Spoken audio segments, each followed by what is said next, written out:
You know, it's funny how we all have dreams and ambitions and where we want to see ourselves in lives. Where you want to get married at what age, the children you want to have. But what if all that is in your mind and God has a different plan?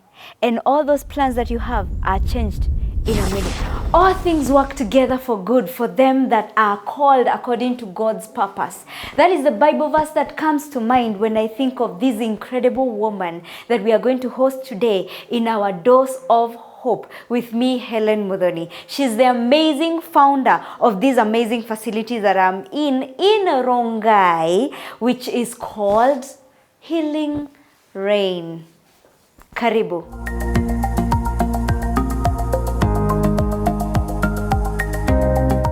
Hi, karibu sana. Thank you so much for being with us. I hope you have subscribed and I know you're here to watch this incredible story because we know that during this dose of hope, you must get your daily dose of hope because the Lord wants it that way. And today, we have a very beautiful guest with us. She's not new to our faces. We love her. She's doing absolutely amazing in the health department. And before I talk much, let her just say hi to us. We get to know her before we get into the story because I know her story will really encourage you today. Hi, Caro. Hi, Helen. How are you? I'm good. High five.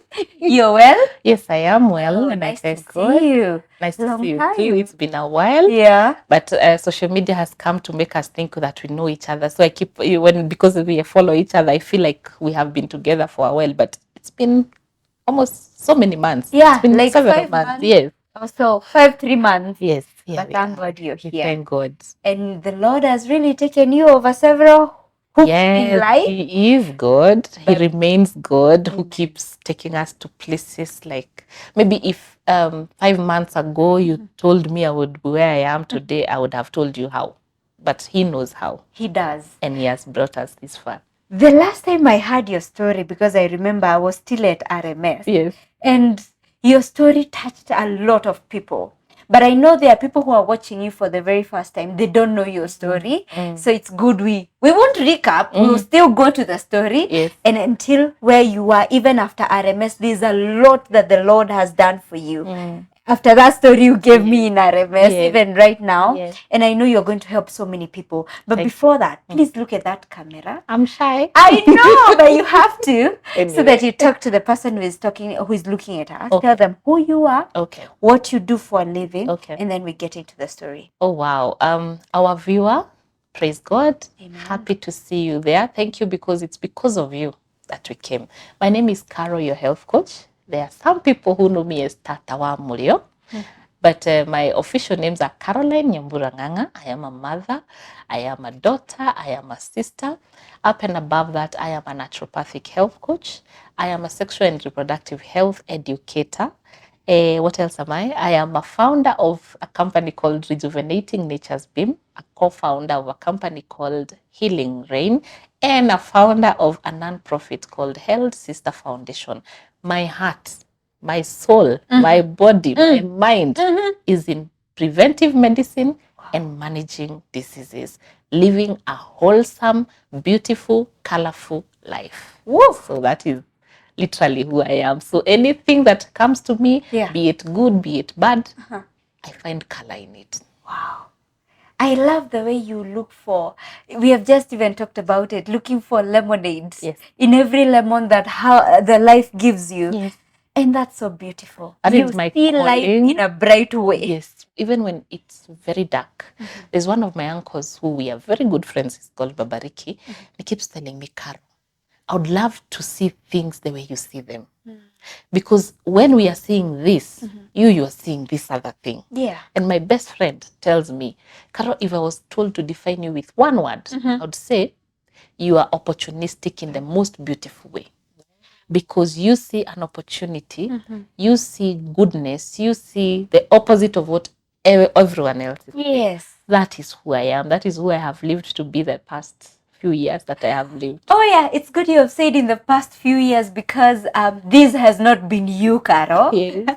If when you are a younger woman, if you are told this is the life you are going to lead, you would not have believed it. And I know your life changed the moment you were to go for that date.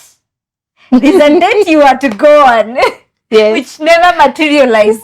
Yes, And you yes, were giving yourself a gift. Yes. Please tell us about that moment so that now we continue from there on. So, Yeah.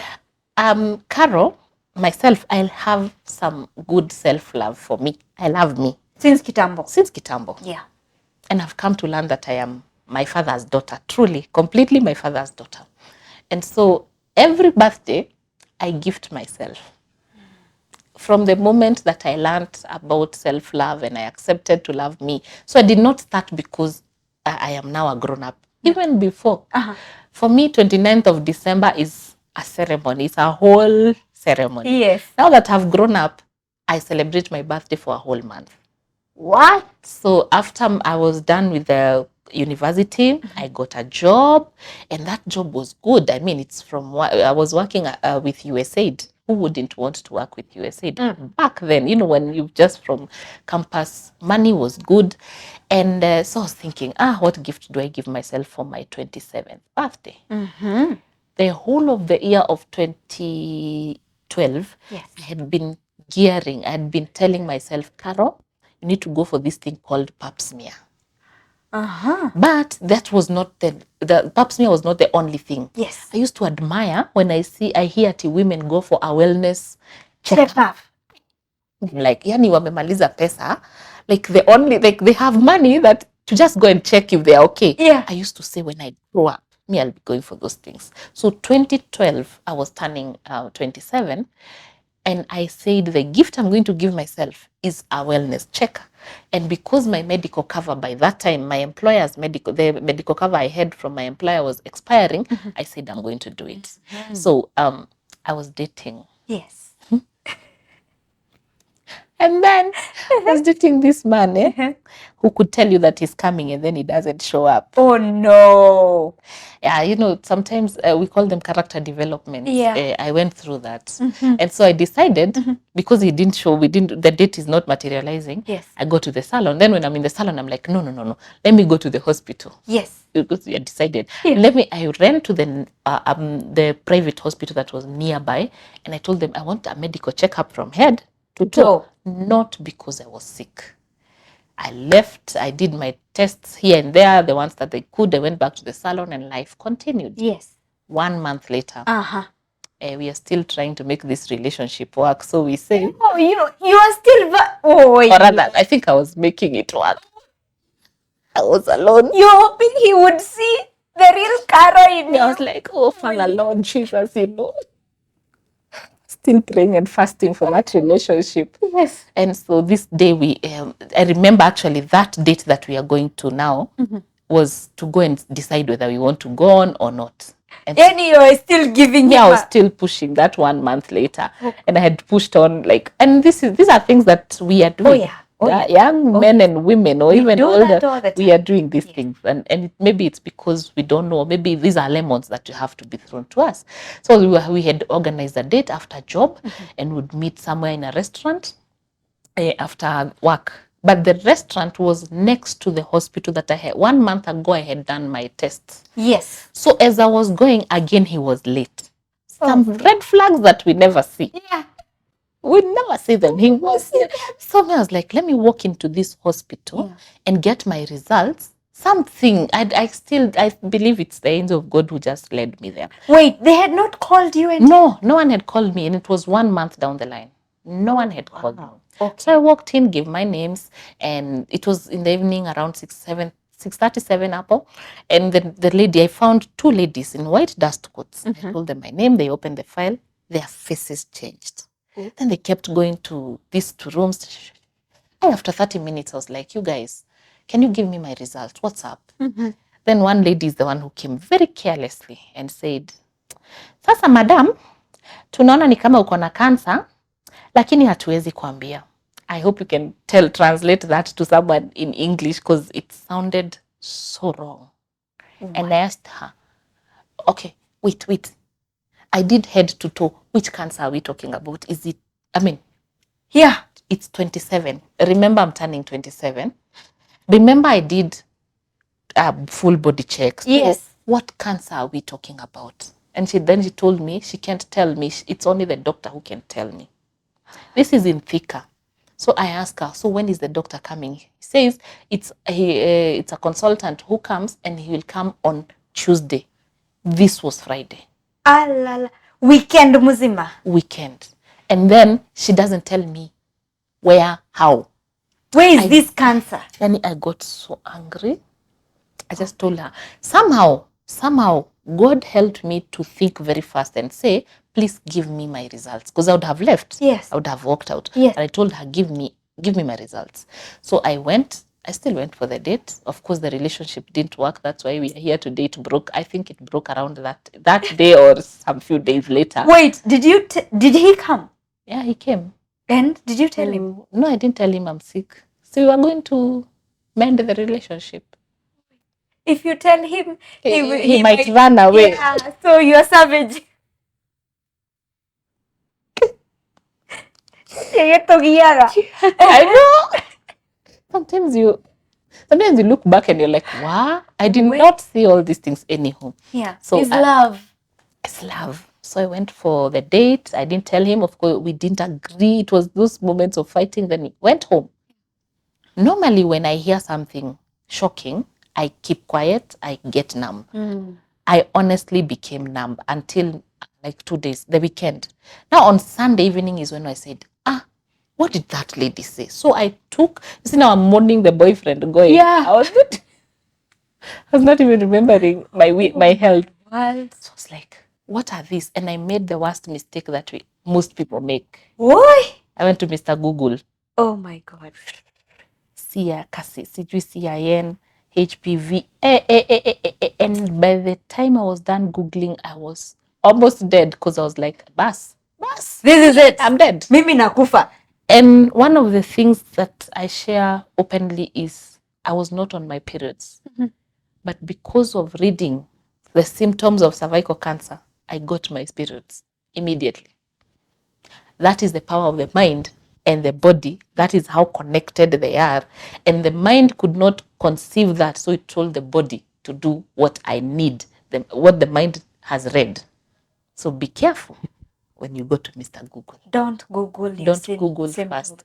And if you need more information, ask someone who will walk through you. Because that is how someone can even commit suicide without knowing. True.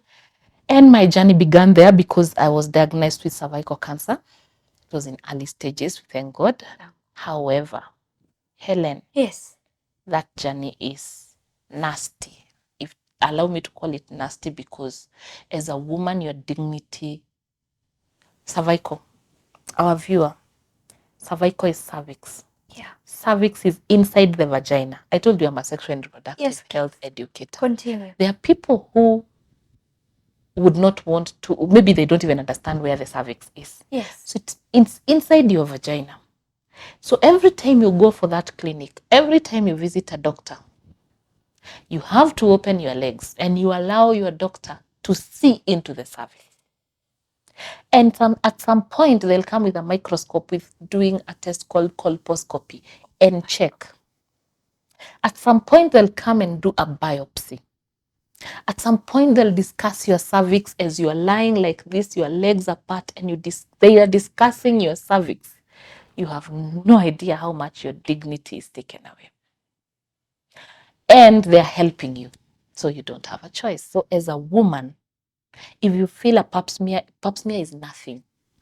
I had feared pap smear for all those years because I used to hear women saying, oh, it's undignified, oh, sijui nini nini. And that was the reason why I was not doing pap smear. If you are there and you're watching and you're one of those people who are saying pap smear is bad, oh, it's nothing. You have no idea. 3 clean months of in and out of hospital checking to be sure. And I thank God that finally the doctor who treated me was very humane, and he provided a lot of security. I felt safe around him. Yes. And I finally got treatment on 23rd of March 2013.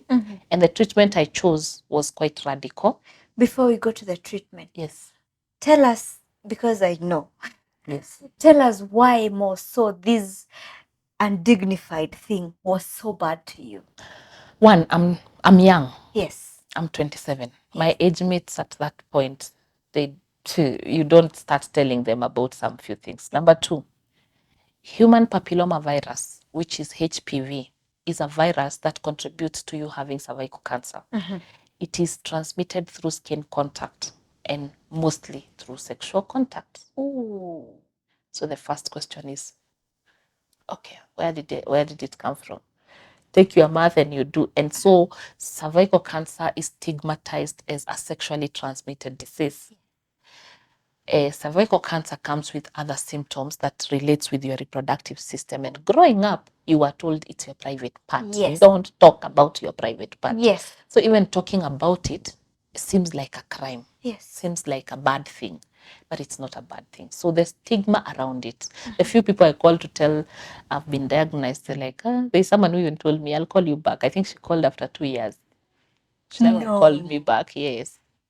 And of course, there are people who told me to my face it's because I was promiscuous. Some people told me, oh, it's sexually transmitted, so you need to know where it came from. God is punishing you. God is punishing you. There's also someone who faced me and told me, you know what, I told God, I would rather have HIV than cancer. I was like, do you choose? Is it you who choose? So you hear so many people, ignorant people, say very mean things. Yes. And that creates a lot of stigma. And that was one of the reasons why before I used to do sexual and reproductive health, but this one aggravated my desire to teach about sexual and reproductive health with boldness. And that is where the name Tata Wa Mu came from, because I'm able to call the vagina the way it is called. Yes. And without hiding it and without feeling sugarcoating. Yeah, without sugarcoating, because if I've gone through that, yes, why should another woman go through it alone? No need. Yes. Have you ever been in a sexual molestation kind of a life before this? Yes. Whoa. 3 times. That's a story I'll tell you. I don't know whether I want to tell you today, but yes, I've been sexually abused 3 times. First time when I was 10 years by my grandfather's shamba boy. And when I was in high school, a teacher tried to molest me. That one he didn't succeed. And just before I joined campus. So I am also very actively talking about sexual abuse. And sexual abuse is not necessarily sex, the penetration, the intercourse, the touching, the indecent touching, the indecent words that you're telling someone. That's sexual abuse. So I'm very active in against sexual violence. So you're here. You have wounds from being sexually molested. Then they're scratched. You have to open your legs to strangers. And beautifully so, my gynecologists are men. At some point, I really hated men. Maybe, I don't know whether we'll do another segment where I'll tell you how I healed, because at some point in my life, I hated men. I used to beat men. Hey. Are they there? I was angry at men. Because of what they what you I used think to they think made every you. man is like that. But with time, years later now today, that lemon has been squeezed, and it's a lemonade that even those men are now feeding from me, because now I understood men more. Yes. And I allowed myself to forgive the perpetrators, and also give a chance to another man to know that who did that. The mistake I was making, and most of us make, is when some Helen wrongs you, you can hate all the Helens, but it's not all the Helens that did that. Sure. So, yes, we have men who are very, very bad, but we also have men who are very, very good. Yes, it's true. So, I'm also the only girl. I'm in the middle of 4 brothers. So I have 2 big brothers and 2 younger brothers. That tells you how protected I am by my brothers. And surrounded by men. I'm surrounded by men. Yes. So I had to heal, to find healing through these same men. Yes. And 99.99% of my friends are men. Oh my world. Look at you. I don't know how to relate closely with ladies. Yeah. I have a very small circle of ladies friends. Treatment. Yes. Treatment. So the doctor said I needed to do either laser, I needed to do surgery, and laser, and either chemotherapy or radiotherapy. So laser is, they'll come and okay, every time I think about laser, let me explain in layman's language so that you can understand. You see these people who do welding and they do these things that yes, so that is how it's done. It's a way of using technology to cut some pieces of meat that is sick. Laser, even eyes, people go for that, but it's a technology that they are just able to concentrate on that area that's sick. Then the other surgery option that I had, which most people with cervical cancer early stages they get, is cone biopsy, where they are able to go and cut the places that are sick. However, when we did our tests, we realized the cervix is round, and if it had been round, we could have cut the cervix and removed. Unfortunately, it had grown one side of the cervix and it had touched the mouth of the uterus. So even if we had cut round, we would still have touched the mouth of the uterus. And after listening to all those complications, I told the doctor, you know what? I don't want to ever wake up and worry about it. Ingia huko, toa kila kitu. Yes. Even the womb? Yes. I am wombless. The doctor didn't fight 23rd of March, it was, of course, it was a lot of conversations here and there and reasoning with him, not just him, he also gave me other doctors to go and consult, but I made a personal decision of doing a total hysterectomy. Hysterectomy is a removal of the womb. So I removed everything. That is brave. At your age, you're not even 30. Yes, I was not even 30. Not to say that okay, in between, of course, I was like, are you sure? And but one thing I had told my doctor, one thing you not touch me with is chemotherapy and radiotherapy. I don't know. By that time, I didn't have much information. The only information I had was my hair will fall off. So that was the only reason I had refused. You don't want your hair I didn't want my hair to fall off. But yeah, 23rd of March, after agreeing with my doctor, 23rd of March at 10 a.m., I was wheeled into theatre and I came out with no womb, no cervix, no fallopian tubes, no ovaries. How is your family in this whole process? Shock. Because one, they could not, they know I'm a very stubborn person, very stubborn. So they knew whatever I decide, hata mfanye nini, the Caro cannot change. That time, when that was happening, my father was so sick. So sick. So even my dad and my parents, I told my brother to go and tell them like 2 days before I went for surgery. Because even when I learned that I am sick, I told myself, I'm going to keep this because I'm a strong woman. That time I was being told by everyone, you're strong. And so I only told my brother and I told him, shh, don't ever tell anyone. So people got to know about it after surgery. After I wrote the first post on Facebook and I said, this is what happened to me. Even my employer, I only told one of my bosses and I told her, keep it to yourself. After I left the office is when they were like, where is Caro? Oh, she had a surgery. Why? She has cancer. What do you mean? Yes. Looking back, what do you think you'd have done, different? One, I would not have carried that burden that long by myself.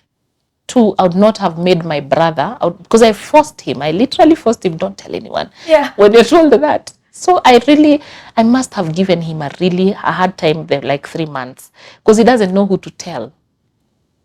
And he's carrying that burden by himself.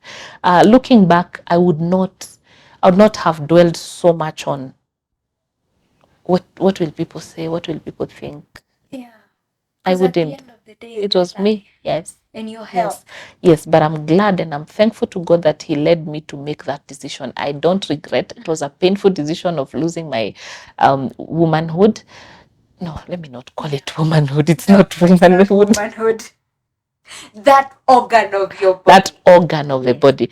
And that was another thing that I faced now after the uterus was removed. I was thinking, am I still a woman?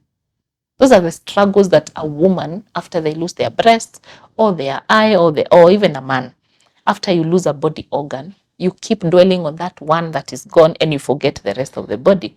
And so I mourned my uterus in funny, different ways until 3 years later I went into depression. Why? Because I had refused to face it. So this is how I mourned my uterus. Yes. After I got well, first of all, I don't have a scar. I only have a mark like this. Because my doctor told me, you are too young, I cannot lose you, and I'm not going to scar you. So around that time is when they were introducing laparoscopy. Laparoscopy is where they only use a computer to cut whatever they want inside, then remove it without scarring. It was not so advanced, but they did that. So I did laparoscopy, total hysterectomy. I healed after 1.5 months. I went back to the office.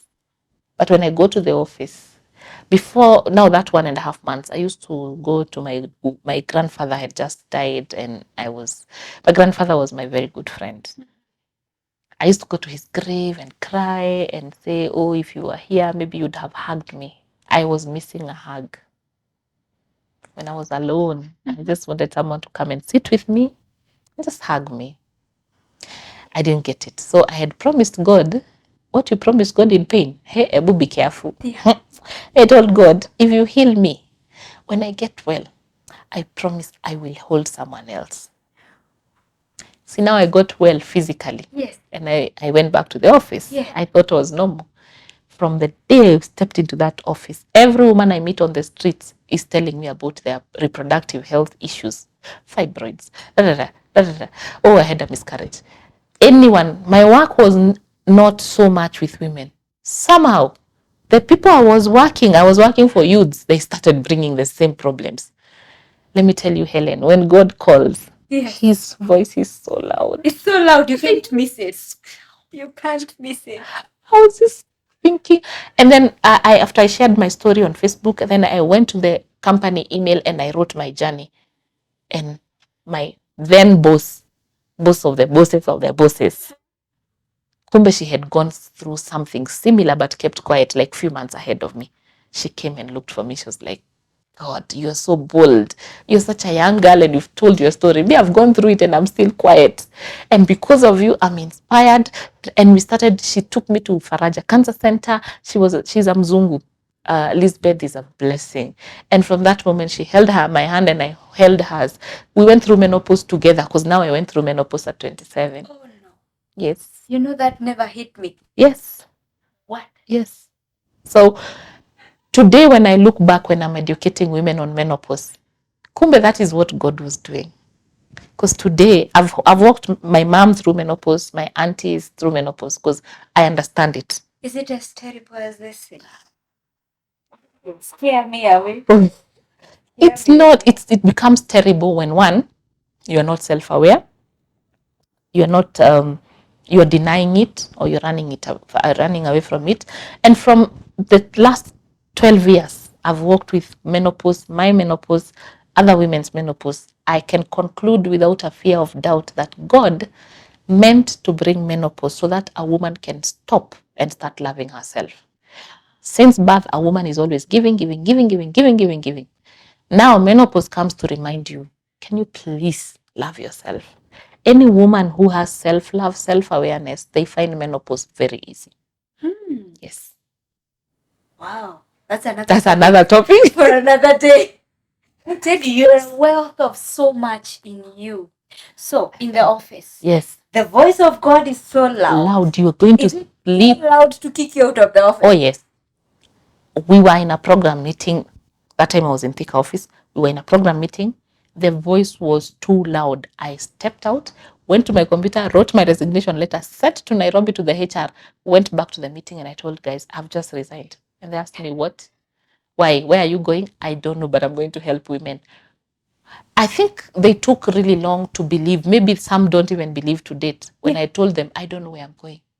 Because a month later, I'm a risk taker and I do bold. My God is bold. So me, I do bold as my God. Yes. All my two savings. Me, I said, Yani, I would have died, gone to heaven without knowing how to swim, how to drive, and without having gone to Masai Mara. Never. I went to the swimming to a public swimming pool. I stayed in a corner, the shallow end. When you do something, excuse me, how is that done? Excuse me, how is that done? By the 6th hour, I stayed for 6 hours in a swimming pool. By the 6th hour, I was in the deep end. What? I've never been taught how to swim, but now I teach people how to swim. Where there is a will, there's a way. So September of 2013, I had some good life. I did everything that I would have wanted. Then I kicked October. I started talking. If you ever see someone preaching in the streets, never judge them. It's the voice. It's pushing them. It's so loud they can't even. I used to feel like any woman I meet, hey, have you gone for a pap smear? Do you do pap smear? Anywhere. I used to go to churches. Please, pastor, give me a chance. I talk to people. Please, father, give me a chance. And that is how people started knowing what I'm doing. And then everything, when I talk to people, by now you're back, you're broke to zero. Zero. Nothing. And God has a way. Yes. When God wants to glorify himself, yes, he will take away everything and everyone around you. Boyfriend gone. Yes. Weight added. So the clothes I had bought, they could not fit me. Weight imeongezeka. I added weight to a point I could not wear the clothes that I had bought. Why I added weight is because menopause has hit. So ile nguo ulikuwa umenunua USAID na pesa ya USAID give away. Out. God literally takes away everything. I lost my laptop. I lost my phone. I lost everything. So that I can start from zero. That is when I started appreciating a 50 bob. My mom used to give me 100 bob to go to the cyber and write emails to people trying to look for funding and all these things. Funding not coming. Nothing. Zero. Because God does not want the funding to work. He wants him to work. Oh my God. Amen. I started Held Sister Foundation because what did I promise God? You will hold somebody else's. I used to just walk into Kenyatta Hospital, go to the cancer ward and hug all the patients. All of them? Yes. Don't say anything. So they knew. They used to even ask, Aukuchi? I have no fare. I have nothing. I'll borrow fare from my mom and I'll go to the ward and just hug them, stay with them and laugh. And because I was always thinking, Kai, maybe there's someone who is in hospital and they've never been visited. Which is true. Yes. And I remembered, so I started sharing with people on social media what I'm doing. People started volunteering. Oh, I also want to go with you. It grew. And so then patients are calling me to say, like, for example, someone is calling me from Kisumu. They've been diagnosed. They have been sent to Kenyatta. They have no idea where Nairobi is. They have no place to come and sleep when they come. They don't know where the doctor. And I remembered how hectic it is back then. I don't know whether it has changed, but back then, accessing cancer treatment in government hospitals was hard because even the government was not ready for this. And by that time, all the cases were started a program where I would go to the hospital, negotiate on behalf of the patient, book an appointment for them, get a volunteer to pick them from Yamakema or from Kencom, take them to Kenyatta, be treated very fast, then be taken back home. Yes. Now, they have started treatment, and I'm going to Kenyatta and to all the district hospitals that I could. But every time I visit them, I notice their health is going down. Yes, they are going through treatment. Yes. But their weight, I started something else. I needed to understand, what do I feed them? And that is when I remembered that when I was sick, my mom was giving me foods that made my doctors, after 6 months, they told me, Carol, we don't understand what you're doing, but your body is healing itself. And I asked my mom, what have you been giving me? She told me, if I had told you, you'd not have believed. Wait. Kwani she's giving you maganda ya... Those ones. The ones now I teach people about. Mufangi is Mexican marigold. Dandelion is modoga. Blackjack is boshege. These are the weeds. The weeds. Yes, literally. In the shamba. Those are the ones that somehow made my body heal itself. To a point my doctors were amazed. So I remembered my mom had been giving people. So I go to hospital, I tell her, hey, mommy, I've found a lady, this. Can we, and she never used to explain that time. Yeah. She would just make and tell me, give her 2 weeks. And they start getting well. I said, no, my mom must be knowing something. Now, God triggered something else. Yes.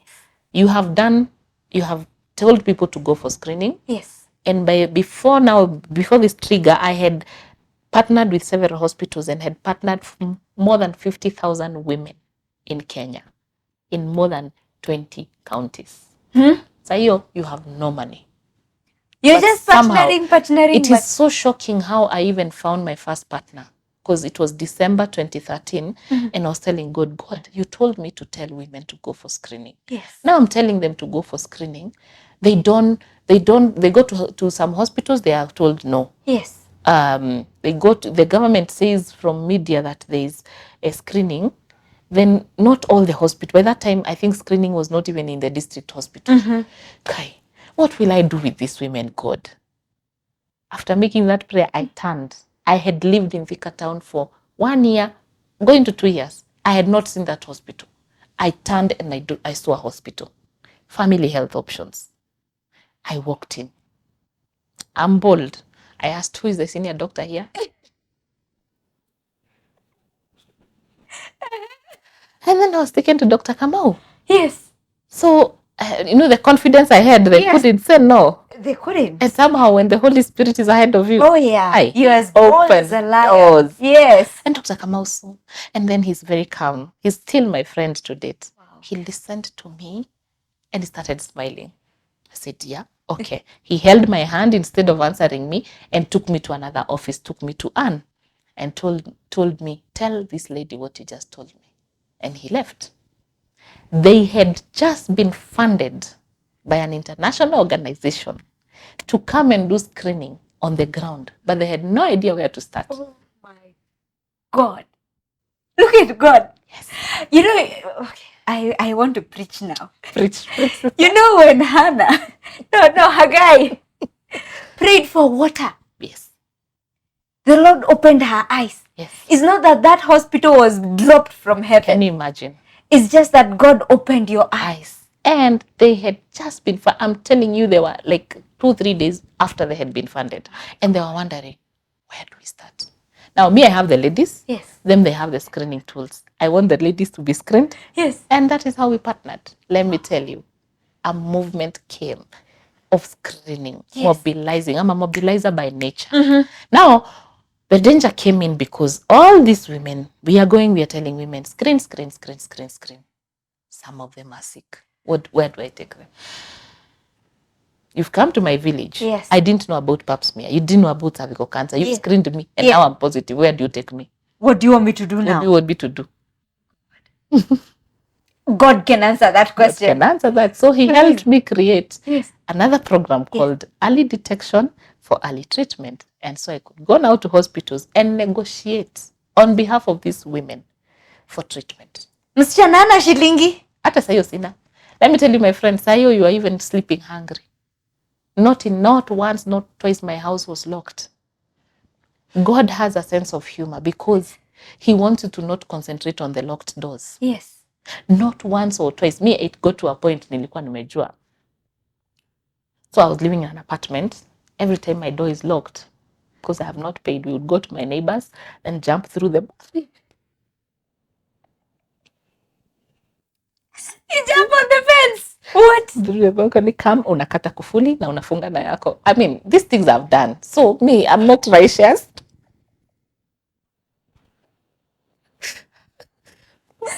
Unanulia landlord kufuli ingine ama what happens? Acid, sasa ni hao agents. Sasa akikuja tena atapata kufuli ingine, then anafunga na yake, then unarudi to the following day, unakuja unafanya the same thing. Your investment is bad lucks. Na hiyo hela, let me shock you. Unaitwa TVs, unaenda kupeana interviews. That year, 2017 alone, I got 5 international awards. No. Idano. International awards. Top 40 under 40. Yes. Timeless woman of wonder. Tete. Sijui Ecobank in African woman inspiring change. Sasa hiyo kwako unafungiwa. But God wants you not to focus on this. Yes. He wants you to focus. Because somehow he used to make even the agent soft. He used to send a very drunk person to come and lock my door. That guy was violent. So unamsikia uko chini. Number 16, I'm just free back. By the time he comes to me, I used to pray. Akifika kwangu, I'll just calm him down, nimpatie chai, nimwongele. Somehow he'll forget he had come for money, hatafunga kwangu. See, that is God. It's true. That is so God. So hata mlevi tu God anamfanya tu. Yes. Somehow God. And when I really struggled so much, one time my house was locked, my daughter was chased from school, then she had an accident, akavunjika mkono. Oh God. Sa hiyo wewe uko huko nje unapeana. Yes. You're giving your all. Yes. And the world is celebrating you. Yes. And I was crying so much. I think one of my uncles was told by someone. And he called me, the same uncle I've told you about. Yes. Babariki, we are very good friends. He called me to his office. He called me and he asked me what's up. And I told him, so he paid my rent, he paid school fees. And then he told me, Caro, come to my office tomorrow. When I went to his office, he told me now his testimony, which is another whole testimony. And he told me, maybe I'll not see. Maybe I'm not the one that God has chosen to take you to the next step. But please don't give up helping people. Someday, sometime, someone who is appointed by God, they will see and God will take you to where. Because the people you help, they don't know how to say thank you. They cannot. And somehow after that conversation, we talked and we kept going. Somehow a stranger who I don't know, through Facebook, paid for my rent for a whole year. To date, I don't know. I tried to ask, they said, you don't need to know me. But the voice of God has to said, I do that. My God is funny. Oh. My God is funny. I've ever been sent money by a person in a mental institution.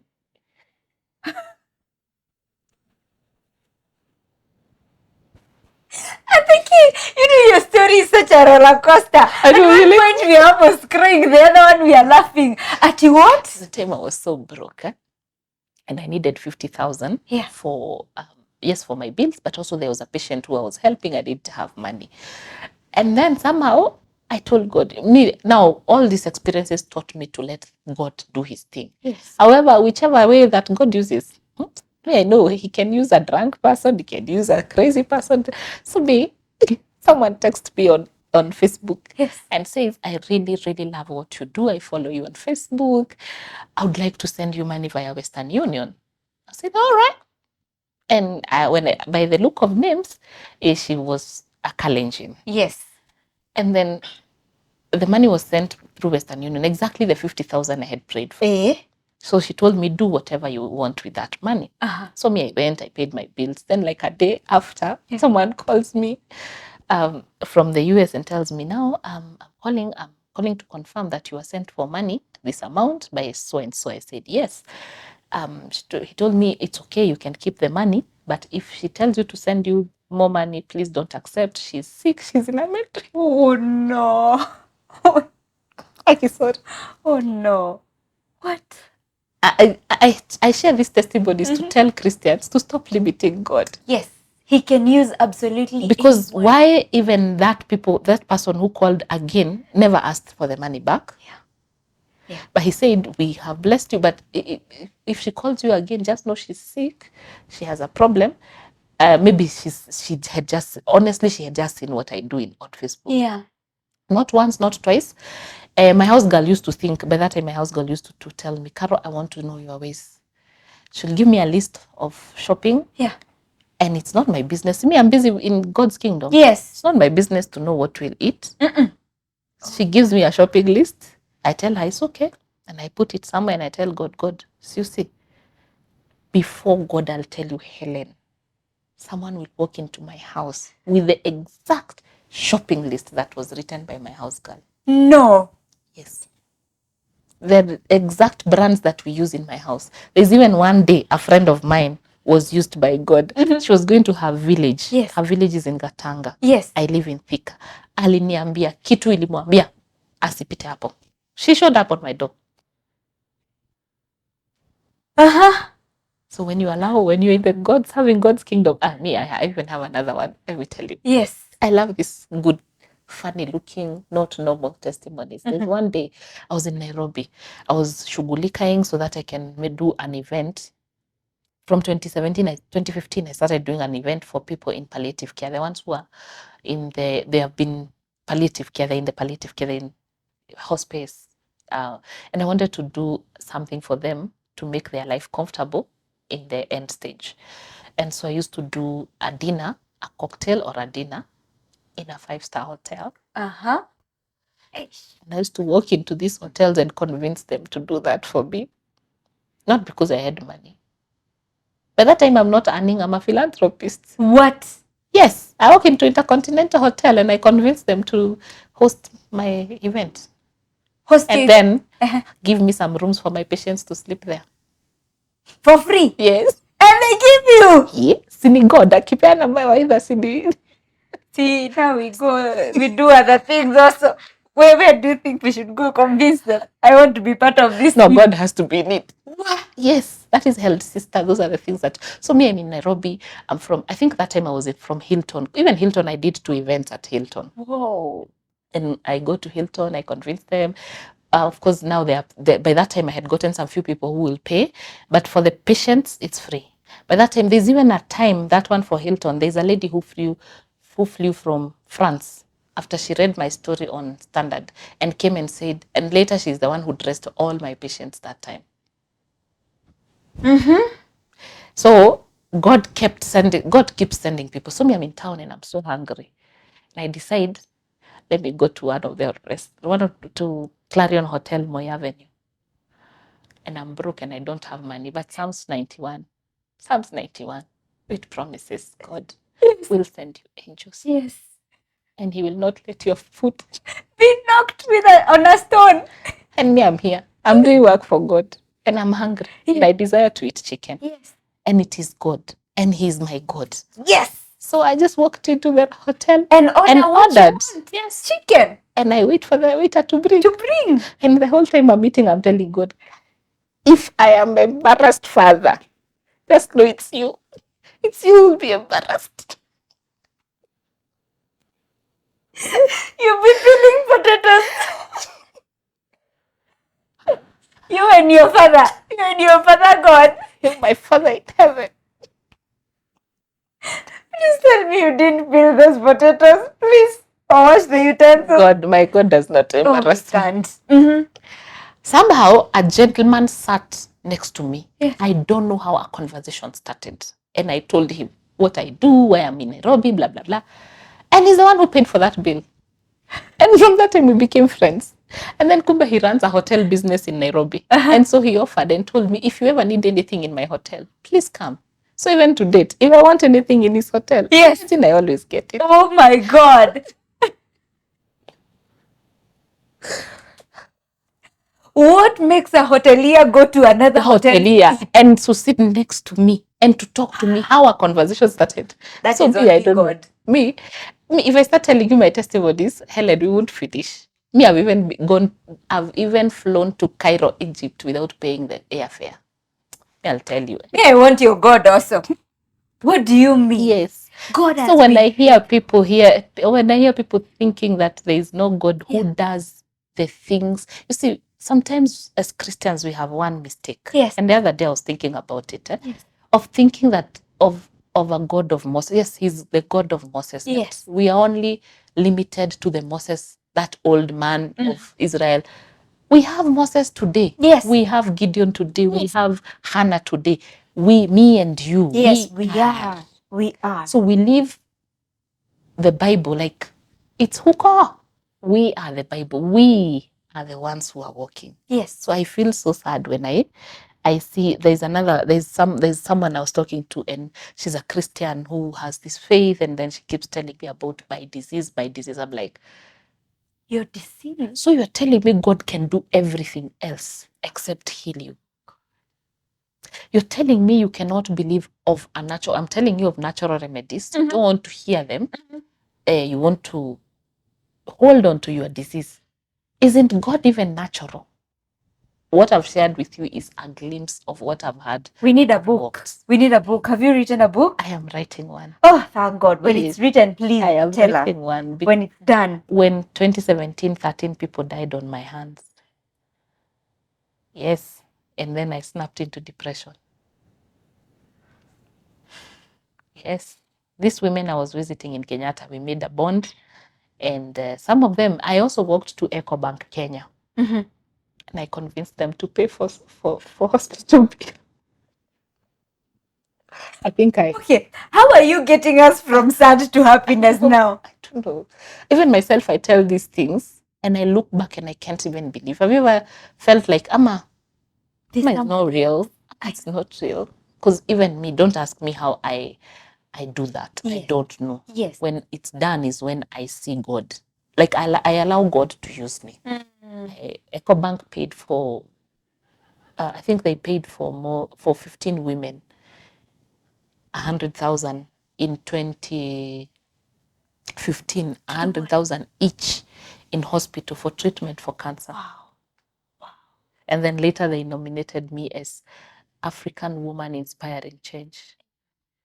Because you were. International Women's Day, they say they're doing a small thing for me at I show up in EcoBank Towers.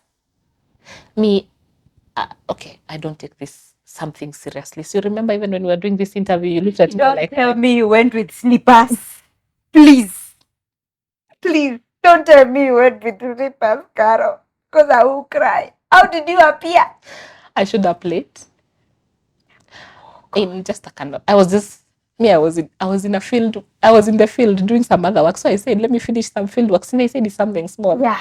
So maybe it's International Women's Day. I don't even remember it's International Women's Day. God. So I'm in the field helping some women. And then I just showed up the way I was from the field. Na dust. Umetembea Githurai. Mukuru Na hata sina pesa anyway ya kukuja na cab ama anything. And I walked in the room they were in. There's an elevator, then you find people. Yes. The elevator opened. I was like, oh my God, everyone was standing and clapping. Then there are people from all nationalities, all their branches in Africa, their bosses had come to celebrate me. Oh my God, why are you making me feel like I want to cry? Let me tell you. There are things that God does that are just out of this world. Yeah. Timeless woman of wonder. They called me in Westlands. And I was the award I was given. I looked at the other nominees. All of them were professors in health sector. I was a nobody, but I'm the one who was given that award. Oh God. Yes.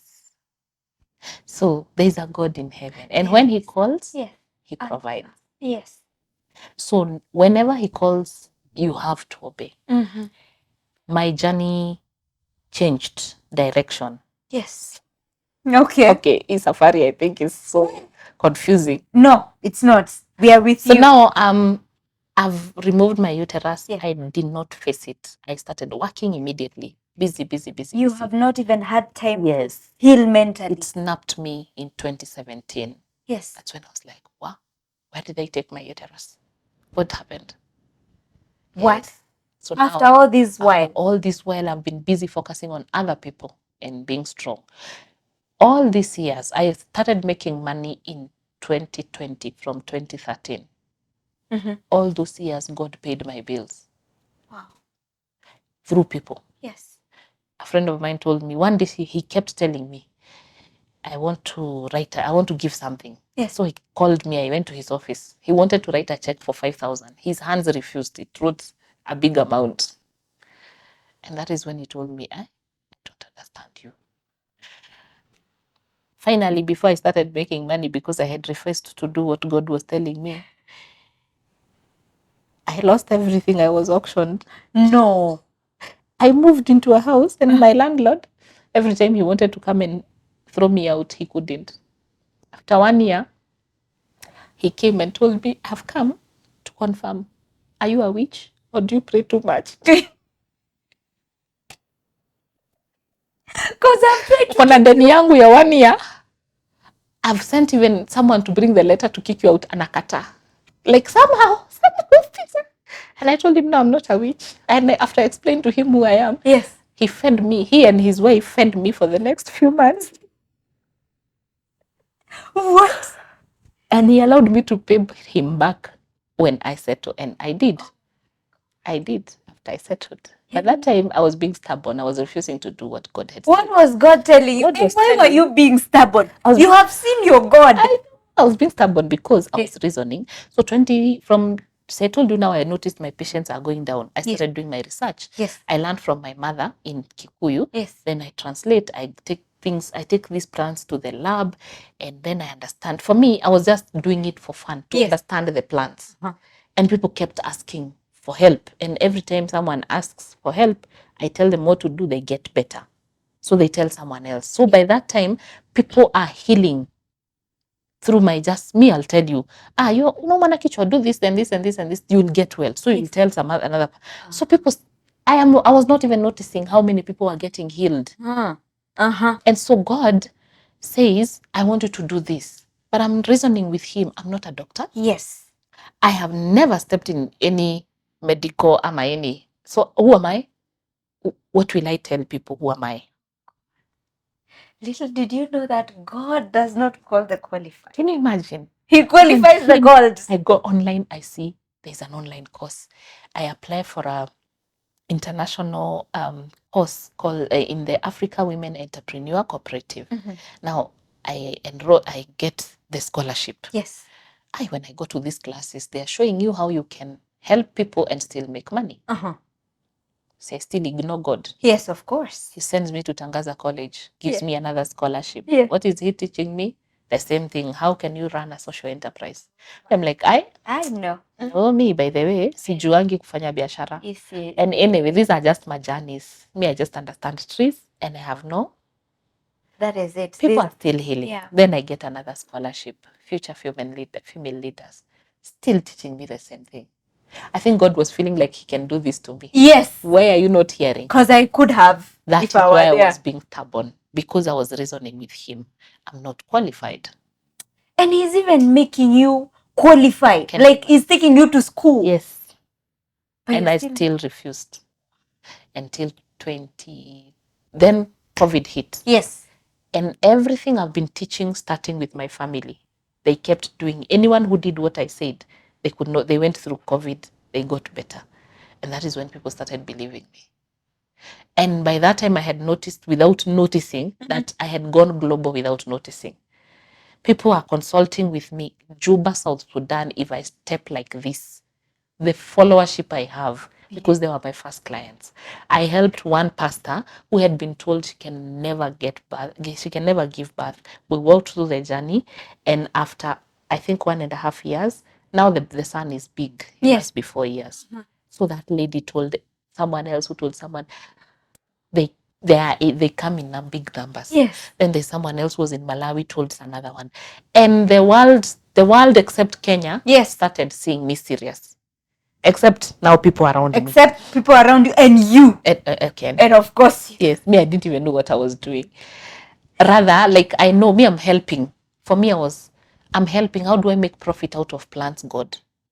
They are your plants anyway. Yes, they are your plants, God. So now how am I going to do that? And they are weeds. Yes, indeed. So me, I registered a consultancy firm that people can come and get their information. Yes. But the more they got the information, they kept asking me, but then where do we get these things? I told them, but they're in the field, but they are free. They're out there. Like, no, we don't have the time. Can you get them for us? Me, I'm still stubborn. But God, tunamwambia tu God. Let me tell you, nilisota, nikaisha. I sold my seats. I sold my tea. I sold anything, everything. Oh my. I got broke. One of my friends came, Gogewa Karaja. He had been wanting to do my story about cancer. And when he came, I told him, me, I've told this story too much. Yeah. I'm not I'm tired. Around that time, I was mad at God. Yes. Like, I was beefing with God. I'm like, God, nothing is working. And then my friend was telling me, what if God will come through these plants? I'm like, plants? How? How will he come through plants?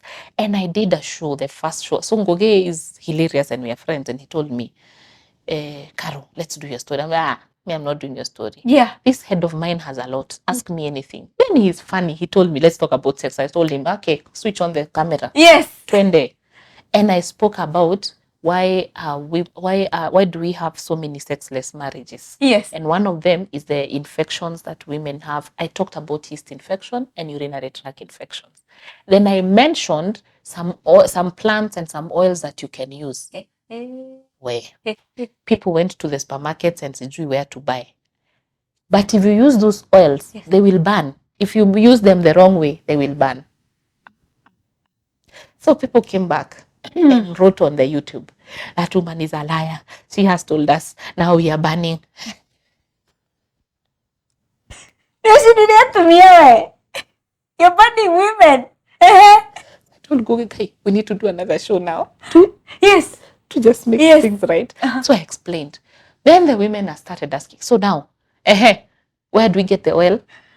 Like, I don't know, you mix this. Why don't you mix for us? Mix and send it. Never ignore anyone. I told you God can use anyone. Yes. A lady who I was going to her salon to pass time because now I'm broke. You can't make hair. You have a lot of time. I used to go and sit next to her salon, and I told her that story. She told me, "Karo, wewe ni mjinga sana.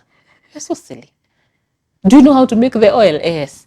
Do you know it? So I told her, now me, I don't have. Guess what? Me, I started with 300 shillings. I bought the 2 oils and a bottle, and I mixed. They became two bottles. Yes. So then I asked God, you see, now I'm so stupid. Yes. I'm even asking, so God, how much do I sell this oil? Not stupid. No, you're not stupid. Because you're like, now how do I sell this? Yes. Me, I just know it's mixing. Yes. But I didn't know that information I have is valuable. Yes, it is. So I mixed and I made 600. I made 600. So I got my capital. Yes. Shock on you. October 20. Was it 2021? Yes, 2021 after COVID. That month alone, I sold that oil. It paid all my debts. It paid my landlord. It brought the seats back. Hey. See God. This woman, the one who was told that her jazz will never go. Yes. That oil never got, it never ended. People still wanted more and more. Now, the problem is, they will ask you, so my problem has healed, but I have this other problem. Then you tell them, yes, do this and this. No, where do I get? In December 2021, my company had more than 200 products up and running. Why? Because I knew them, I was using them, and to me, they were normal products. Me, I thought it was normal for everyone. I thought ujia fermentation is kawaida. Yes. And I realized, Allah, it's not normal. No. And this is information that they're even coming to buy. So God took me back to school again to now understand how to value what I am giving. Yes. And that is when Rejuvenating Nature's Beam was born. Hey, now up to now, you have how many companies? As in, up to non-profit, yes. the Health Sister Hand. Foundation, yes, which is a non-profit. Yes. So now Rejuvenating has been born to provide information on how we can use the natural resources around. I thought it was common, not common sense. I thought it was normal to know that walking barefoot can heal. Me, I thought it was Can heal what, Caro? Heal. Healing what? Hey. Now you're telling us not to wear high heels? Yes, and shoes, you stay barefoot. I will teach you. That is one of the reasons. That is one of the things we are doing here at the center. I thought people knew drinking water will heal. So me, I thought it was normal. Kumbe people don't know. They don't know. So then now I finally got to be who I was called to be. But I forgot that 2018, when I was still very stubborn. Yes. God allowed doctors to misdiagnose my breast. Oh my God. And I was told I have breast cancer. No. Yes. Because I was still questioning, who am I? 3 hospitals did that. And the stubborn me, again at this time, my dad was sick again. So I didn't bother people. I just told my other brother. I started looking for them. There was some money and I said, I'm going to India. By myself. Being strong again, superwoman. And not wanting to bother people. But now I understand. For me, I think I've learned, I always connect the dots later. Oh my word. But God knows how to provide everything what you need. Guess what? Now I even have employees. Now I even have an office. Eish. I remember the first office I picked. I was telling now that my first employee, 10,000. How will I pay rent? Do you know we did not even live one month in that office? We couldn't fit. Wow, we couldn't fit. And so we got a bit now this is 2022, beginning of 2022. Now things are catching up.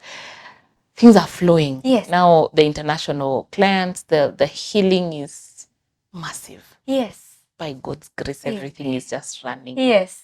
My office is doing well. I've written my second book. I have 2 books. I have written 2 books as at now. Yes. And education, nutrition education is running. Sexual and reproductive health education is going.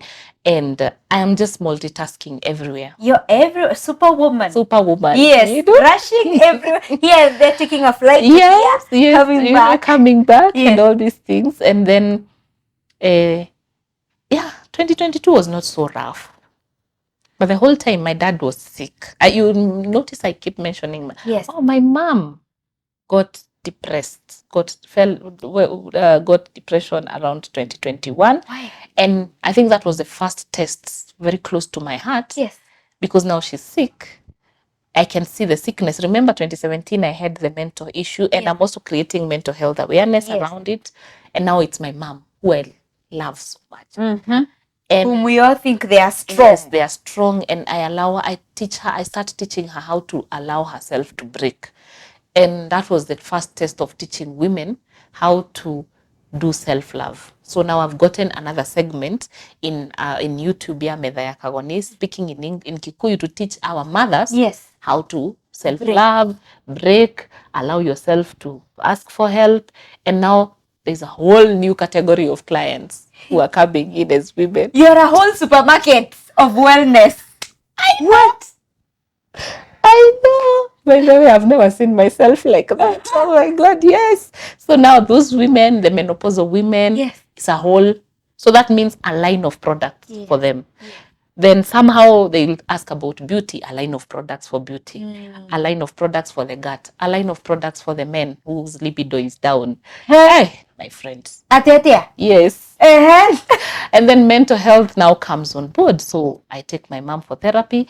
And instead of medication, I did my research and to understand what can I give her and to revive. And somehow she healed. Whoa. I got so many other now mental health related issues. And boom. Basically, you're a healer. God, yes. Actually, I made peace with myself and with God when I accepted that I am a healer. And I stopped questioning who I am. Yes. So mom gets well. Dad is still sick. October 2022. One day I wake up. I'm woken up by a phone call. Hello, Caro. Kumechomeka. Wapi? Your office is burnt. No. Gani? R&B. Fire came. Everything. My beautiful office that I had done, gone. So me, I was like, Hey, okay. That same day, I'm called. My mom is not feeling well. Please speak. So that you've been called, your office has burnt. It's 5 a.m. I asked them, is anyone burnt? No. So everyone is safe? Yes. Okay, I'll come. Before I leave the house, I'm called, hey, your mom is not feeling well. So my auntie, I tell her, please, mweke kwa gari, lete Thika. Wait, your mom is not feeling well? Yes, she and your office ameanguka. So, but when it rains, it pours. It pours. And then, so I get to Thika town, I go to my office, it is burnt, I walk into that office, I cry, and I tell God, this is your doing, not your doing, but this you know. Yeah. I wipe my tears, I leave, I go to the hospital to take my mom. And then I finished with my mom. I was so overwhelmed. I drove to Muranga. I went and did a show, a very good show with Ngugi wa Karaja MCTV. I don't know. What? Yes, I did a show. In the midst of the storm. I actually did 3 shows. The third one we were doing in a swimming pool. I slid and fell. That is when I was like, leo shetani umeamuaje? Nyenye bubu, you're going nowhere. What? Yes. I cried. I never stepped in that office again. For me, one of the gifts that God has given me, I detach so easily. Yeah. Because I've learned to have nothing Yes. and to have everything. Yes. So I detached and I moved on. I said, God, you will provide another office. That was it. That was it. I never stepped in there. But God always prepares me ahead. And he speaks to me so much through music. So for a whole 2 months before that happened, that was around when Miriam wa Mudogo sang a song, that there's no route that God you cannot use. Yes. When you're coming to glorify your name and to bless the person that you have chosen. Yes. Every morning I used to sing that song. So even when I was told that the office is burning, my mom is sick, I don't know what, I just sang that song. Said, you know what? There's no route the Lord cannot And use. you know what? At the end of it all, the glory will be yours. Amen. So went back. When Now you don't have an office, a Yes. consulting office. So it's looking for a space to hire. Let me tell you, when God decides, he decides. Yes. So I stayed 5 months without getting space for an office. You look and you look and you look and you stop. The last month I told God, sorry, I'm doing your work. You have not said I look for an office.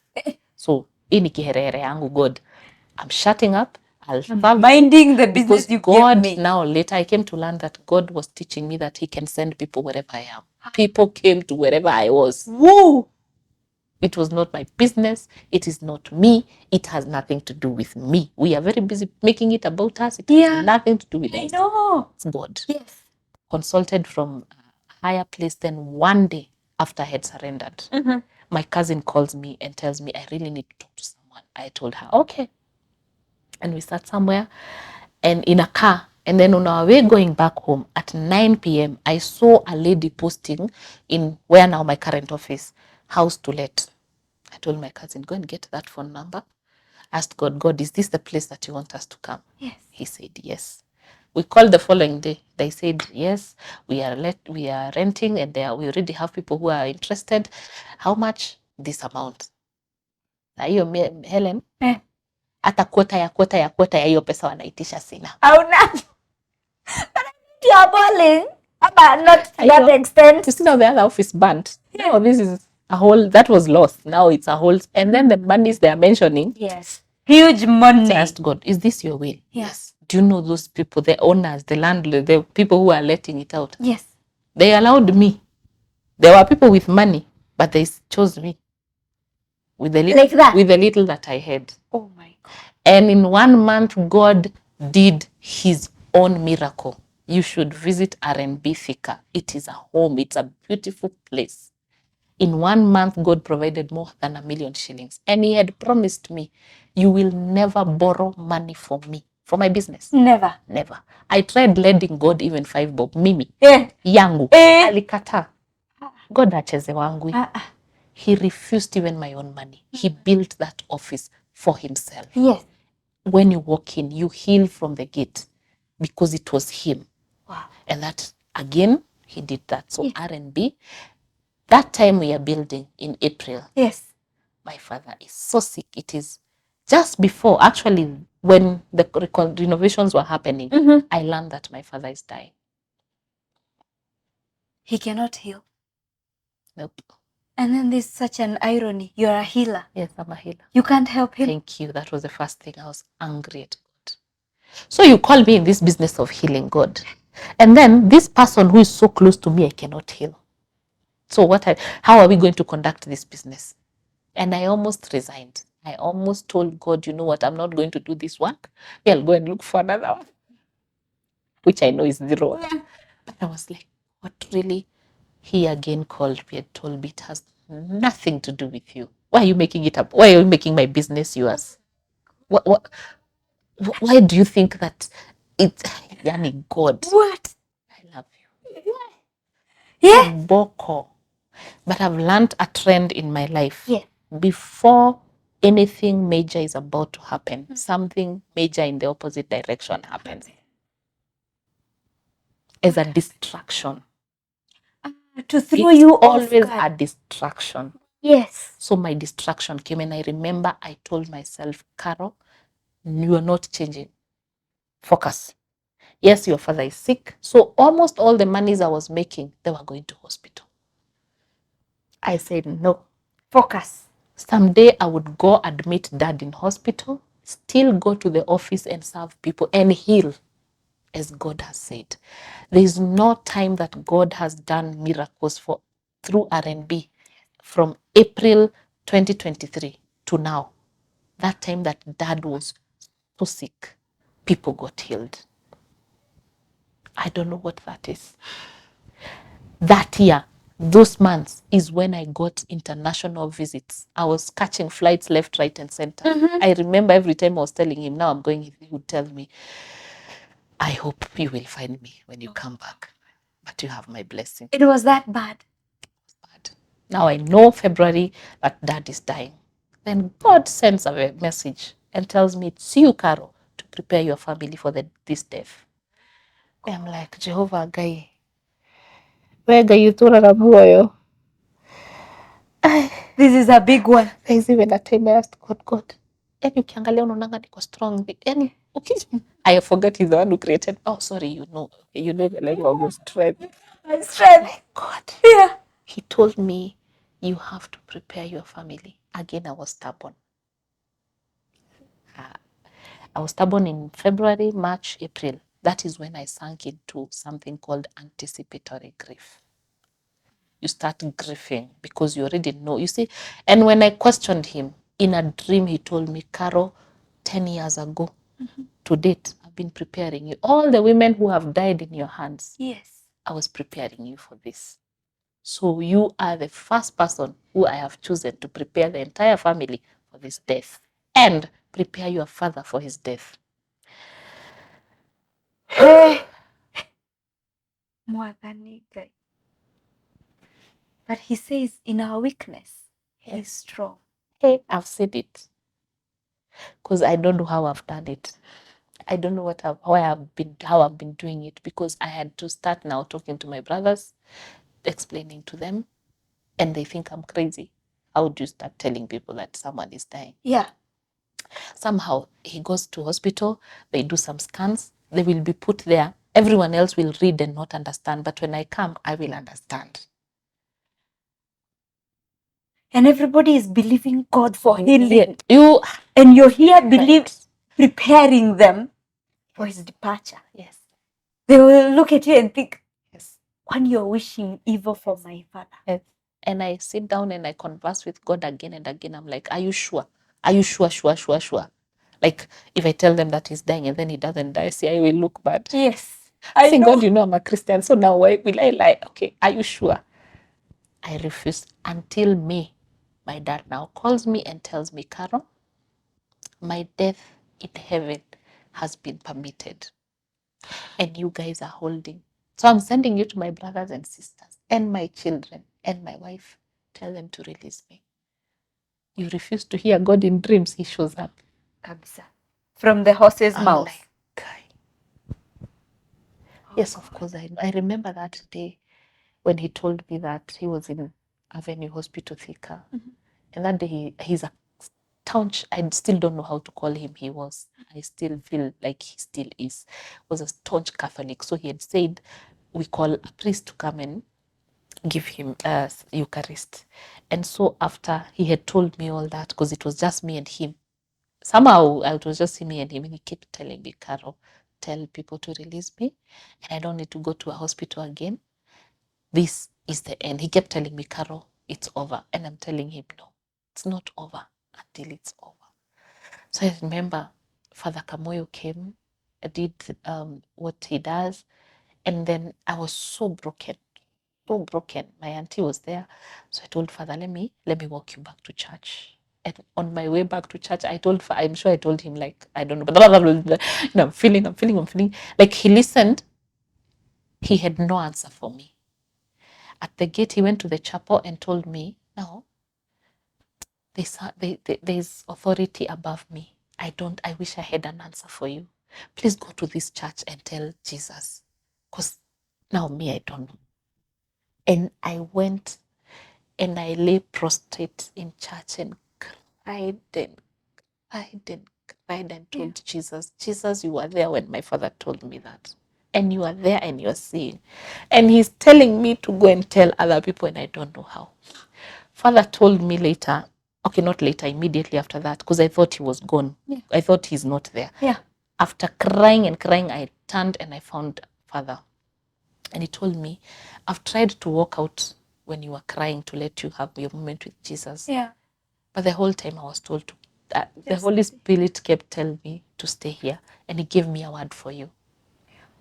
I can't remember whether it's, I'm very bad with the exact verse. Yes. But I remember the message. Simeon, Simeon, I have been praying for you. For the devil has asked for permission. But you have you are the one who will go and strengthen your brothers. I've already prayed for you. Yes. So have courage. Have courage. And that is what Father told me and told me. I don't know what else to tell you. So go back. When I went back, no one was with Dad. And he told me the same ones. And then he told me so many things. And remember, all these things God has already told me. And that time I'm in anticipatory grief. Anticipatory grief is when the subconscious mind starts preparing for that death. But the conscious mind is refusing to handle. Yes.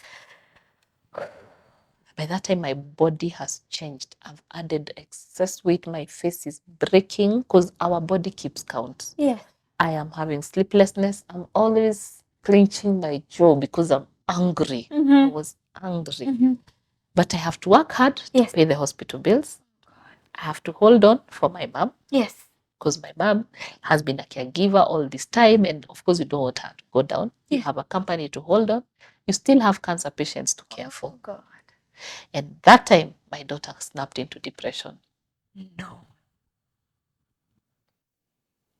So the school is calling me. There's a day I was in Nakuru. I had a seminar in Deliverance Church. I did a seminar. Then there were some people waiting for me in Nakuru, some ladies. And when I was in the car going in, as a phone call came from school, please come for your daughter. She's depressed. I told the teacher, I'll call you back. I switched off the phone. I went served the women. Because even if I'm in Nakuru, the school is wherever it is. So, I mean, even if I don't serve these women. And I told the teacher, I'll sleep and tomorrow morning I'll come. I drove from Nakuru to Kirinyaga just praising and worshiping.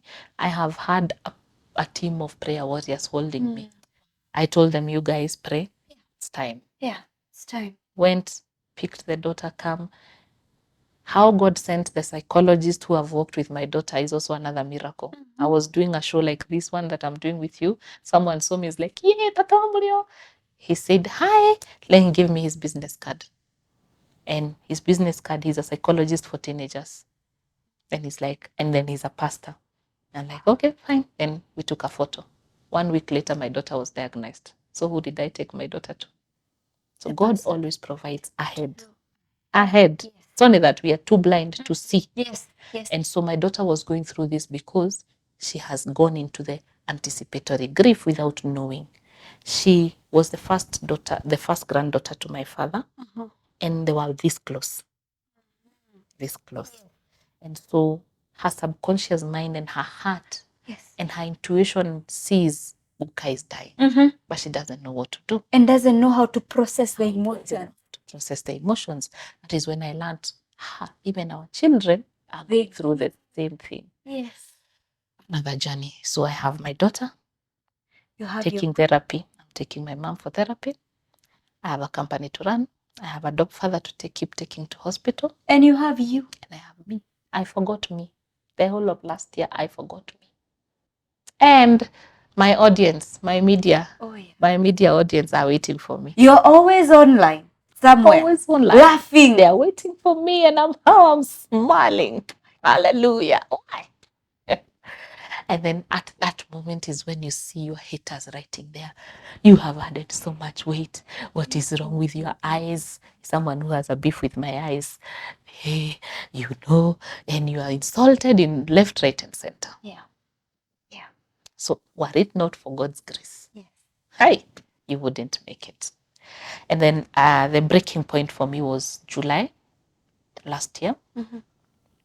When I was looking at these scans, and everyone was now questioning, what kind of a disease does my dad have? Because he was in pain.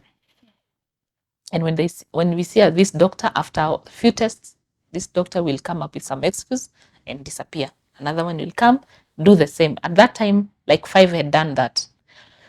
And because I have walked through this journey, I know they're avoiding something. I know they're avoiding something. So I looked at the scans and I saw that he has a malignant tumor. One of the lungs was collapsed completely. That one we knew from 2022. But this other one has a tumor and it's lying on the lymph nodes. And the tumor is cancerous. That broke me. That broke me. The rest of the times I was holding on, but that broke me. Yeah. Even breaking that now to my family, to my brothers, it was hard. Yeah. I remember I just called my best friend and we went somewhere and we sat and I cried on her. She told me, Carol, I've never seen you cry so much. Yeah. I told her this one has broken me. Yeah. But the breaking is you cannot tell anyone. I told myself, my dad doesn't deserve to know this. He kept asking and he kept telling me, Carol, if I have cancer, tell me. I told him no. And one of the doctors came and said, no, he doesn't. But the last time he went into hospital, he kept telling my mom that he was in ICU and maybe the doctors assumed he's not hearing. Yeah. But when he came home, he said he never wants to go back to hospital and he knows the doctors have said something. He died not telling us what the doctor said. Yes. But I know he had something. And so he went to his grave not knowing. If we had told him, it would have broken him. But the hard part as a Christian is when he's in so much pain. Mm-hmm. So much pain. Pain. Mm-hmm. And this is your father who you've seen so strong. Yeah. Sometimes you don't know, do I cry that do I pray that he dies or he lives? What do you do as a Christian? If he lives, he's in pain. Massive pain. And not just his pain, he's in physical and psychological and whatever pain. And then people around him are all sick. We all got sick because you can't help this pain. Yes. So if he lives, he's in pain and we are all in pain. Yes. If he leaves us, we are in pain. He's not in pain. But he's no longer here. And then he's not there. So which one is easier? As a Christian, how would you pray? Yeah. So it's walking through the journey, pain. Yeah. But the hardest was having to break the news. Yeah. But God's grace has been sufficient. And eventually maybe by December, Christmas, even some of my uncles now who had refused to let him go, I think they started letting him go. Yes. Because even he was now begging people, please, just let me go. He was tired. He was in pain. He was in pain. And I was telling my mom yesterday, one of the hardest parts and one of the griefs that I'm going through, I don't know whether it's a good grief or not, because I'm still grieving, is every time I visited my dad for the last 2 years, he told me something. Like he really prepared me to grow up. Like I didn't want to grow up. Yeah. Nobody likes. It's so hard. I didn't want to grow up. Yeah. I still needed my father. I still needed to be a baby girl. Yeah. But he told me so many heavy things. And one of the things I was stubborn about again just before his death was the things that he was telling me to do. Because I was arguing, I'm still young, I'm a girl. See, you tell one of your sons. Yeah. See, instead, but he kept telling me. Yeah. And after he died, I think I was angry. Part of me was angry. Yeah. But he allowed me so much into his heart. Yeah. Well, that you know so much. I still feel like a part of me. He went with a part of my heart. Because of the journey we went through with my mom and with my brother and my auntie, and also my mom has been a caregiver for 40 years. Yes. She took care of my grandmother who was on a wheelchair for 10 years. She died. She took care of my grandfather. After a while, he died. took care of my dad all these years. And even me when I was sick, it's my mom who took care of me. So And she knows exactly what to give you. Yes. And after all these years, she has only broken into depression at the age of 16. The rest of the time, she has held on. She's a tough cookie, that She one. is. And when we took her for therapy the first time, even the doctor told her, you have given out everything. You have nothing left for you. That was another breaking, because I was like, please, God, please, please. I couldn't even mention those words. Please, I know. Yes. You know what I'm saying. That one. Yes. Please. And so all along, I've been wanting to do something. And in November last year, when my dad was so sick, when I got home, before he even said hi, he used to stretch his legs. Yeah. So he used to, why? Because when he's in so much pain and I touch his legs, I knew where to touch and the pain would disappear. Oh. So he used to ask me, how do you know? I'm like, I don't know. Then he's the one who made me realize I'm a healer. And he told me, you are a healer. You have a gift. Because somehow I would know what to do and ease his pain. Yes. And I've been wanting, so November I had a discussion with him and I told him I would want to do a place. I would want to have a safe space for someone like Mommy. Because Mommy is going through a hard time. And even my dad now was feeling guilty. Yeah. I'm the one who is making her sick. Oh. So one minute I'm taking her to my house, the next minute I have to take her around, and I still have a job to do, and I still have shows to run and all these things. Yes. And so I have been wanting and I've been praying to God ever since I started the health system to start a place, a healing place for the caregiver, not for the patient. Oh. For the caregiver. Wow. And so November last year, before my dad died, Yes. Healing Rain Oasis was born. The place we are in right now. This is where we are. It's such a beautiful premise. Thank you. I know it has a story of its own. I think we need another part, which we will come after. Because yes, after we open, you need to come and even spend a night here. Definitely, yes. Definitely. Yes. So, with your father's blessings, you started the place we are in. I started renovating this home. Yeah. And I was doing it when he was so sick. And today is when I have come back since January. I saw this place, I started the journey, I did the concept, and God sent an angel from TikTok who has done the magic that you're seeing here. I've not stepped here for 1 month. I only do it, I only follow. Why? Because my dad was so sick. Yeah. And again, on 16th of January this year, he took his final bow and he rested. How are you? I don't know. I'm taking 1 minute I'm okay, the next minute I'm not okay, the next minute I feel like crying. I'm still crying and I'm choking. I'm choking here. Something very heavy is choking me here. So I don't know how I am. But I'm trying. I don't want to be told to be strong. I'm not strong. So I'll be the first patient here. Indeed. I'll be the first person to be treated here. So when you come here as a caregiver, we allow you to rest. We give you some peace of mind. It's all African, and then we have a place you can sit outside there. We have another place you can sit, or you can sleep. There are people who haven't been able to sleep. We have a massage room. You can go to the massage, and then we make sure that you eat healthy. Because as I've told you, last year I forgot myself. I was not eating healthy, and my face broke. Acne, your body changes. Yeah. So as a caregiver, you also need to be cared for. Healing Rain is a place where you come and be cared for. Nothing else. No other agenda. To be pampered. The only thing you can do maybe is read a book. Yeah. There's no TV here. Yeah. No electronics. Then there is a therapist. There's a grief therapist. And then for the people who have just lost their loved ones. In July, my dad gave me his eulogy. I write people's eulogies, and I don't write the boring ones. I'm a writer, and my dad was a writer. Yeah. And so I help people celebrate the life of their person, and I also encourage people to write their eulogies before they die. Yes. I think tell your story how you want it to be told. Yeah. True. So yes, at this center, we are also doing funeral directors. Like, the way we have event organizers.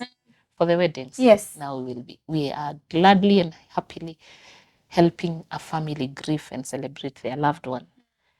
We come, we do your eulogy, we help you do the eulogy, we help you with the portrait, we help you with the clothing, with the coffin, with everything, and make sure that your work is to celebrate your loved one. Why? Because I would have wanted to do so much for my dad. Yeah. I do a lot of organizing for funerals. Yeah. But I was not able to do anything. All I could do was sleep on his bed and just cry. Which is allowed.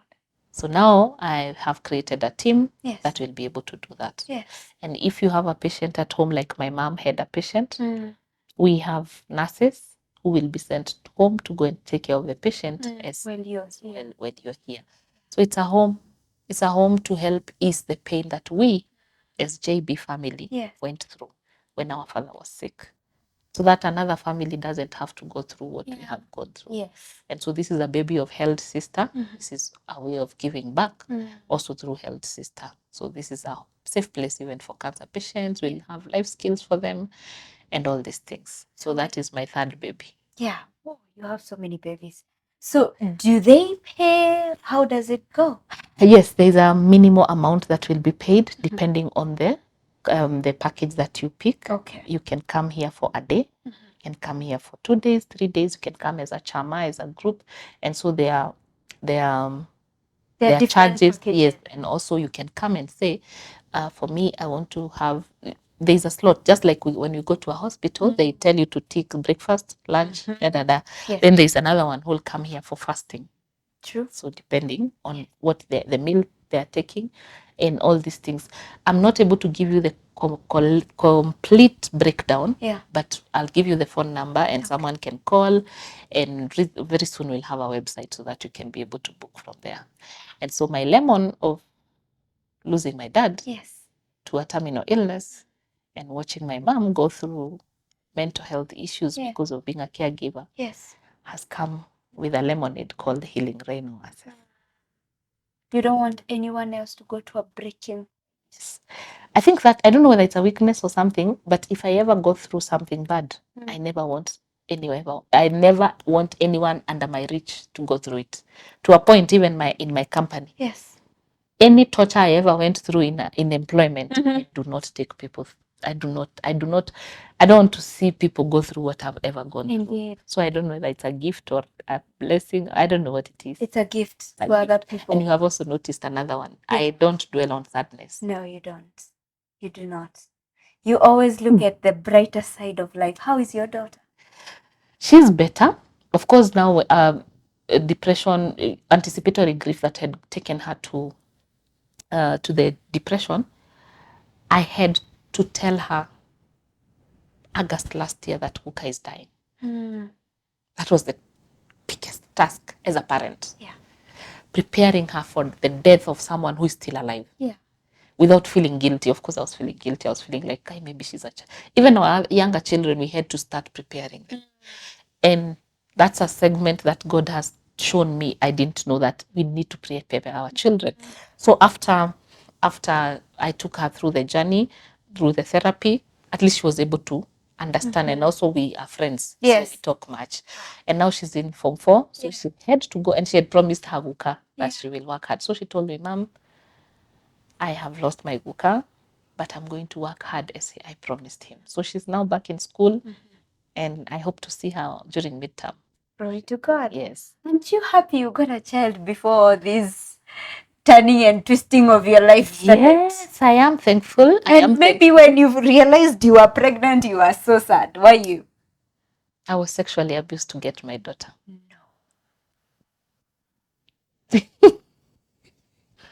Why are you laughing? Because I don't know why I'm laughing.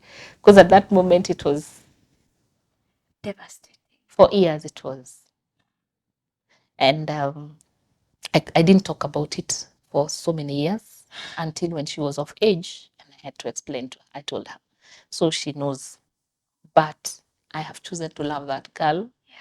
And I called her Precious with a reason. Her name is Precious. And she's precious. She's my blessing. Indeed.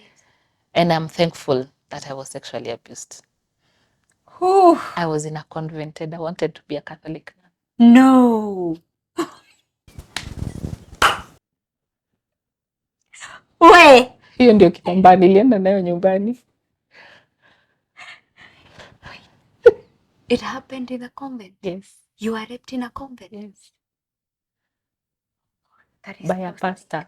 No. Not a priest, a pastor from another church.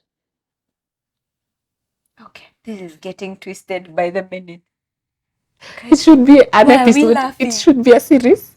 Episode 1, season 1, episode 1. What? Yeah. So that's another lemon that has come into a lemonade because my daughter is amazing. My daughter is a blessing. She's artistic. She's my friend. She's a blessing. Yes. And I'm telling you, she's a great woman. She's a child. She is a child with a destiny. And her destiny has also been fought enough times. She's going far. Amen. Yes. There's somebody who is watching right now. Yes. They are angry with God. Oh. All they see is lemon, no lemonade. And maybe they're in the verge of even committing suicide. Yeah. Have you ever reached there? And maybe what can you do? Oh, I thank God. That is suicide. Yeah. I thank God. Like, for me, He always gives me a hope. Like, just when it's just Yes. like, not just suicide. I think God has not allowed me to give up, even when I should give up. Yes. There are even times people close to me have even almost beaten me because I'm like, Carol, please give up. Now it's not working. Yeah. Please, see, I've told you the relationship. Yeah. You had hope in it. I'm still hopeful. Yes, it will work. So I thank God that I've never gotten to that point. Before I get there, God always allows me to turn that it is a choice. I'll tell you something, my viewer, you're watching me and maybe you're going through worse than what I've shared. I know mine is not there yet. You could be going worse or even less than what I've shared. And you feel angry at God. First of all, I want to tell you it is okay. God is your Father. If you truly have a personal relationship with your God, He's your Father. He knows, He sees, He feels, He knows everything. Sometimes it is okay to be angry at God. However, what you do with that anger is what matters. Go before Him and tell Him, by the way, Daddy, I'm here. Now me, by the way, hey, my heart. And by the way, I have no more energy.